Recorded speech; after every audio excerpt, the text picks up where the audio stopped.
amigos telespectadores da Rede Vida de Televisão e do programa Páginas Difíceis da Bíblia.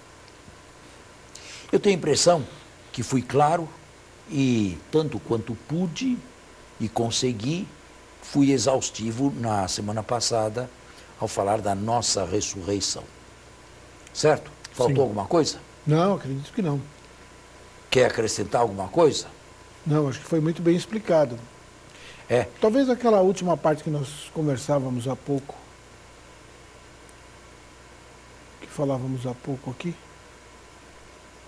Mas sabe, esta questão questão aí, esta né? questão necessita de um pano de fundo filosófico que eu não posso supor aí no telespectador que não tenha feito filosofia. Mas o substancial foi dito. Foi dito. Né? Foi dito. E mais, não é uma linguagem que se fala a adolescentes. Claro que para adolescentes eu tenho que usar uma linguagem adolescente. Não posso, na verdade, eu estou aqui num nível alto. Eu estou aqui no 3º grau. Eu estou aqui falando para universitários. Ou então quem esteja fazendo uma universidade. Porque este curso aqui é um curso universitário. Quem está aqui está no 3º grau. Depois pode pedir à televisão que lhe dê um atestado. Um certificado de conclusão de 3º grau em teologia. Porque isto aqui é 3º grau. Não é 1º nem 2º grau. Bem, podemos falar então do cristianismo. O que é que veio depois de Cristo? O cristianismo, diríamos, não é? Todos juntos e em uníssono, a uma só voz, um movimento cristão. Bom, foi mesmo isto? Foi mesmo assim? Como devemos chamar os seguidores de Jesus? Cristãos foi um título que lhes foi dado por outros, provavelmente romanos, helenistas, pagãos, gente de fora, que chamou a seita messiânica de Cristo de cristãos. Até mesmo para poder diferenciar, né? Estes Exatamente. são cristãos. Isto é, eles são seguidores de um Cristo, de uma pessoa que veneram. Isto se deu em Antioquia, da Síria, e pelos anos 50 da nossa era. Portanto, uns 20 anos depois do nascimento do movimento. O movimento não nasceu com o nome de cristianismo. Cristianismo, pela primeira vez, foi usado por Inácio de Antioquia, no início do século II. Em Antioquia, da Síria, eles receberam, por volta de 50, o título de cristãos, o adjetivo. Mas o substantivo cristianismo só no II século, com Inácio de Antioquia. Certo? Então, não seria para um historiador ou para um exegeta que leve em consideração a história, não seria o caso de imediatamente chamar a seita messiânica de cristianismo. Nós estaríamos cometendo um anacronismo, usando uma apelação do II século e jogando-a nos primeiros anos do I século. 200 anos antes. Uns 100 anos antes. Uns 100 anos antes. Tem outra denominação, sinagoga. Sinagoga é um título grego, synagogei, isto é, reunir. É a tradução grega do Kahal Yahvé, isto é, da Assembleia de Deus no Antigo Testamento, que por Assembleia de Deus se entendia o conjunto de Israel no Antigo Testamento. Este título, sinagogué, não é de si um título estritamente judeu ou judaico, porque indica de si qualquer reunião, qualquer agrupamento. Poderiam os seguidores de Jesus serem chamados de sinagoga? Acredito que não também, porque o título foi logo depois associado aos judeus e às casas de orações dos judeus com a destruição do Templo de Jerusalém em 70 da nossa era. Portanto, não é o caso de os primeiros discípulos de Jesus receberem o título de sinagoga. Eles eram uma seita dentro do judaísmo, e de um judaísmo polimorfo, de um judaísmo pluralista, onde existiam muitas seitas.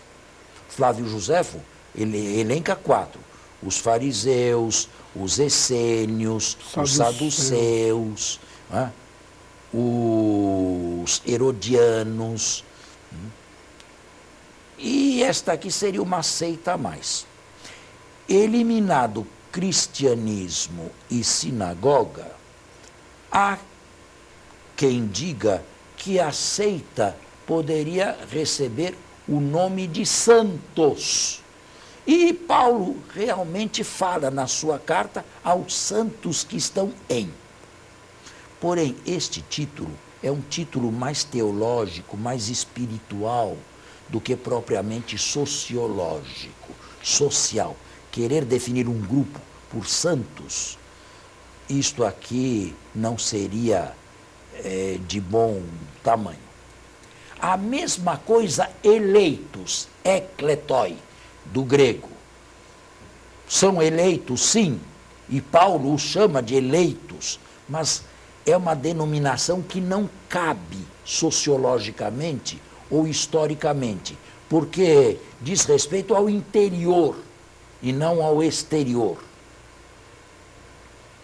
Eliminadas estas possibilidades, nós temos outras.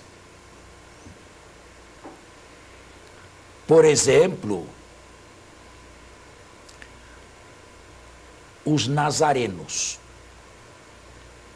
Um pouco mais comum.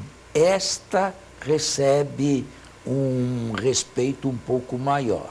Parece que os nossos primeiros ancestrais da fé, os protocristãos, foram chamados antes a seita dos nazarenos. Ou então, se preferirem, a seita dos galileus. Ou galileus ou nazarenos, referentes ambas ao toponímico, ou seja, ao topos, ao lugar de onde nasceu Jesus, de onde viveu Jesus. Nazarenos vem de Nazaré, Jesus de Nazaré. Os galileus viria da Galileia. Sim. Jesus era galileu, da Baixa Galileia. Este parece que foi o nome primeiro desta seita messiânica de Cristo.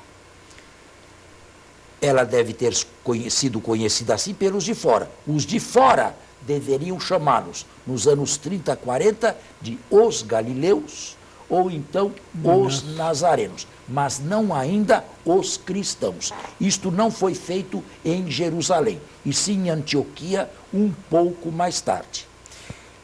Cristo é uma palavra que, nesse primeiríssimo tempo, não estava unida ao nome de Jesus. Para nós, é a coisa mais natural falar Jesus Cristo, entendendo por Cristo uma espécie de sobrenome de Jesus. Mas Cristo nunca foi sobrenome de Jesus. E Jesus, em vida, nunca foi chamado Cristo. Cristo é uma tradução grega do passivo Meshiach, ungido, do hebraico. E significa ungido, rei ungido. Ora, como os elementos, os membros da seita dos galileus ou da seita dos nazarenos se reportavam a Jesus como o ungido, começaram a chamá-lo Cristo. A tal ponto que Jesus Cristo acabou sendo um nome próprio, ou um nome único de uma pessoa só. Porém, cristão veio só mais tarde em Antioquia e dito pelos de fora, não pelos de dentro. Os de dentro parecem ter preferido o simples apelativo de irmão e irmã. Ou então discípulos, se bem que nos textos do Novo Testamento não aparece muito os discípulos, aparece nos evangelhos, mas nas cartas, no resto do Novo Testamento, não aparece muito a apelação dos discípulos de Jesus como discípulos, com o apelativo discípulos. Muito bem, resolvida esta questão, temos ainda um minuto à frente, nós podemos levantar uma outra questão. Como foi que se deram os inícios desta seita, deste grupo? Normalmente, nós estamos aqui dependentes das fontes. E a fonte mais importante, neste caso aqui, são os Atos dos Apóstolos. Vamos fazer um intervalo e voltamos. Falamos de fontes. Existem fontes extracanônicas, fora do Novo Testamento, que falem do movimento do Nazareno no primeiro século ou no início do segundo? Extracanônicas? Extracanônica. Existem. Pode enumerar? O Evangelho de Tiago. Este é do segundo século. Bom, seja o que for, Flávio Josefo. Flávio Josefo é um. Esse é do primeiro. Sim. Do primeiro século, acredito que só Flávio Josefo. É o famoso Testimonium Flaviano. Ele foi... Escreveu. Ele Escriba. ele escreveu Antiquitates e Guerra Judaica. No livro Antiquitates ele fala de Jesus como falou de João Batista também. Só que o texto foi usado por uma mão cristã, que acrescentou a fé cristã, um pouco a mais do que ele teria dito. Hoje se expurga esta mão cristã e se tem o testemunho no original, como Flávio deve ter imaginado e falado a respeito de Jesus. A mão cristã diz que ele era Deus. Isto Flávio Josefo não teria de forma nenhuma dito. O testemunho foi remexido por mãos cristãs, mas é um testemunho não cristão.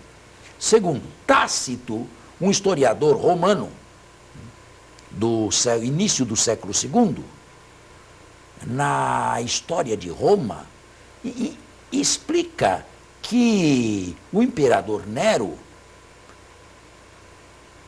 promoveu uma perseguição de uns elementos seguidores de um certo Cresto.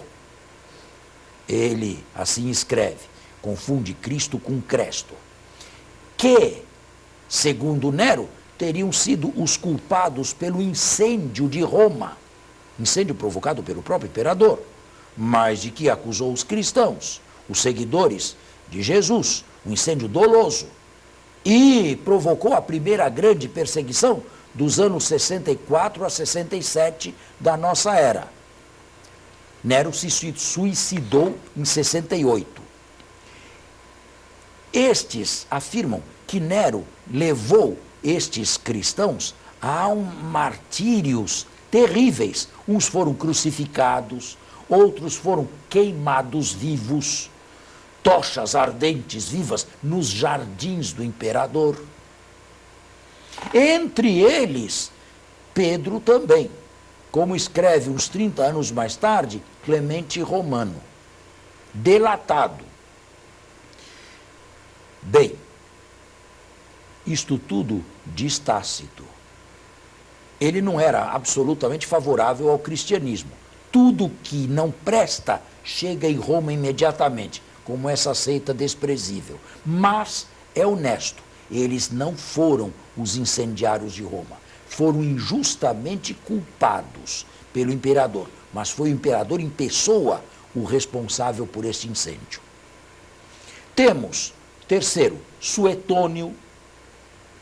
Temos Plínio, o jovem, ainda no século II, mas são apenas indícios de 2, 3 linhas. São importantes porque há 100 ou 200 anos atrás, houve quem dissesse que Jesus nunca existiu. Bem, uma enormidade deste tamanho pode ser confutada com poucos textos. Esses não são cristãos e nem se referem diretamente a Cristo, se refere ao movimento que tomou corpo a partir daquela pessoa. Agora, deixando estes fragmentos não canônicos de lado, nós temos os Atos dos Apóstolos. Agora, podemos fazer um estudo minucioso dos Atos dos Apóstolos? Podemos. Em primeiro lugar, autor e data de composição. Hoje, todos estão de perfeito acordo em que o mesmo escritor escreveu tanto o terceiro evangelho quanto os Atos dos Apóstolos. Lucas.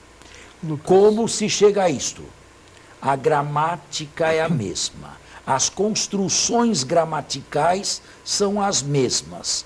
O vocabulário é perfeitamente igual. E existe uma única visão, existe uma teologia, existe um prolongamento. Não é possível que sejam duas pessoas distintas. Uma única pessoa. Agora, quem seria esta pessoa? Você aqui mencionou o nome Lucas, mas podemos apalpar de alguma maneira esse senhor aqui? Não, precisava aprofundar um pouco mais. Podemos aprofundar, podemos apalpar um pouco melhor este Lucas? Sim. Bem, existe muita coisa que se falou no passado e se fala, hoje menos, a respeito deste Lucas. Primeiro, o nome não é hebraico, não é semítico, é grego, é helenista. Portanto, deveria ser um grego. Embora alguns semitas tivessem nomes gregos também. Cefas recebeu o nome de Pedro. Silas era chamado em latim Silvano. Bem, Lucas é absolutamente helenista. Se diz ainda que era natural da Grécia, de algum lugar da Grécia. Terceiro, se diz que era um médico, Quarto, se diz que conheceu a Virgem Maria e até lhe pintou um retrato. Quinto, se diz que morreu com a idade veneranda de 84 anos. Sexto, se diz que nunca se casou. Sétimo, se diz que era um prosélito judeu convertido ao cristianismo. Bem, de tudo isto, só se salva pouca coisa, que era um grego, que era prosélito judeu e se converteu ao cristianismo. O resto, tudo o que eu falei, parece ser lenda a partir do século II, de qualquer maneira, coisas que não se comprovam. É tudo o que nós podemos dizer a respeito deste Lucas. Agora, como era este Lucas? Alto, baixo, moreno ou branco? Que tipo de cabelo, os olhos e cor da pele? Isto nunca saberemos. Um retrato de Lucas nunca teremos. Porém, podemos avançar um pouquinho mais e dizer que os Atos foram escritos em concomitância com o Evangelho.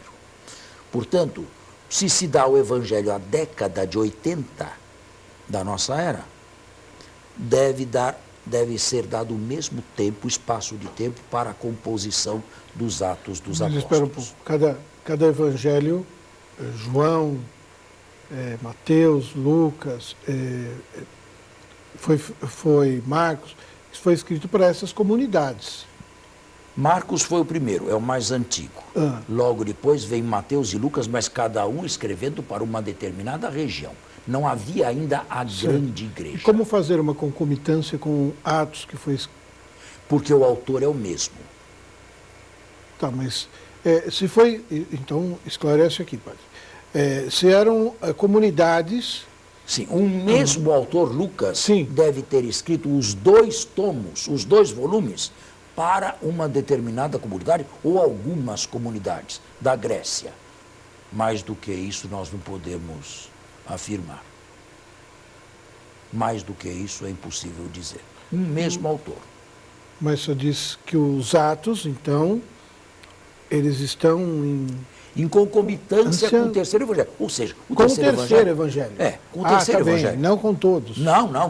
Cada evangelho tem a sua história. Tá bem. Então eu entendi mal. E uma comunidade podia conhecer aquele seu evangelho, não outro. Não havia ainda a grande igreja. Tá bem. Não é? Entendi. Bem, nós temos que encerrar por hoje e voltamos com estas mesmas explicações na próxima semana. Muito obrigado. Um bom domingo, uma boa semana. Mande suas dúvidas aí. Até a próxima semana. Você continua.